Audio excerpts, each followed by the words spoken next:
often. Is there something you enjoy doing more than anything else? And can you earn an income doing so? Regardless of your motivation, the answer to the question, should I go into business for myself, is yes. Small business ownership can be a path to true independence, life balance, and personal happiness. About this book. As successful entrepreneurs, we have identified significant opportunities and assumed many risks, and ultimately chose to pursue our dreams. Because there are over 30 years separating us in age, our book covers generational as well as universal perspectives and insights. Our goal is to present in these pages a practical guide on how to build self-reliance and start your own business. We will speak to the fundamentals, the block and tackle of entrepreneurship, and we will address the challenges that most new entrepreneurs face. In several of the chapters, you will find vignettes, stories of real-life entrepreneurs whose experiences illustrate some of our main points. We hope you will find their stories inspiring as well as informative. This book is not about deal junkies and their seemingly magical ventures that start on a short runway and take off with sales that seem to defy gravity. We are not addressing vaporware or unprofitable companies that go public and return $1 gazillion before imploding. Like winning the lottery, these successes represent only a small slice of startup ventures.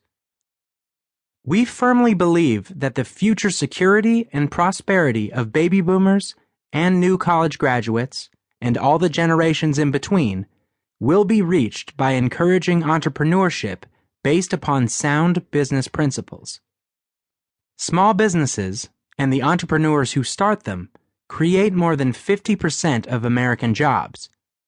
By encouraging displaced workers and others to become entrepreneurs and expand this important sector of the economic base, we hope to add new fuel to the American small business growth engine, and perhaps power your dreams in the process.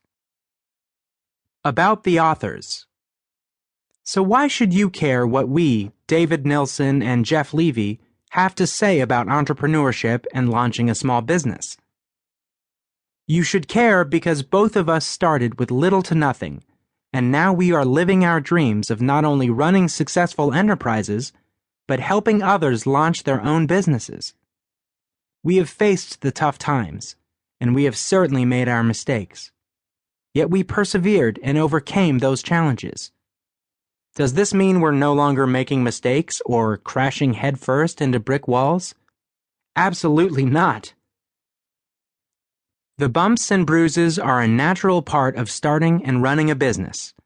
But as experienced entrepreneurs, we know how to avoid some of the largest obstacles and how to recover in a hurry.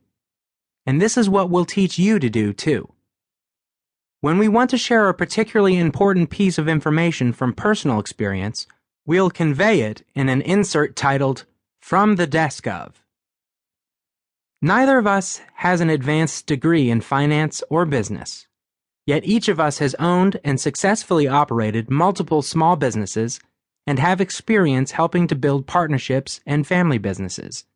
This, in itself, should encourage those of you who fear your lack of academic credentials could interfere with your success. So how did we get to this point? Here, in our own words, are our personal stories. From the Desk of David Nilssen. Along with my parents, 2 brothers, and 2 sisters, I grew up in the small town of Maple Valley, Washington. Life was simple, normal. In school, I pursued leadership positions, played sports, and got good grades. My father was the president of an international Christmas tree company, and yes, they work all year round. He was an ambitious operator, who later bought the company from the owners, who, by example, taught me a lot about work-life balance. Growing up, I was a sports fanatic, and at 6'5", I was pretty successful as a shooting guard. What I learned from an early age was that basketball, like any team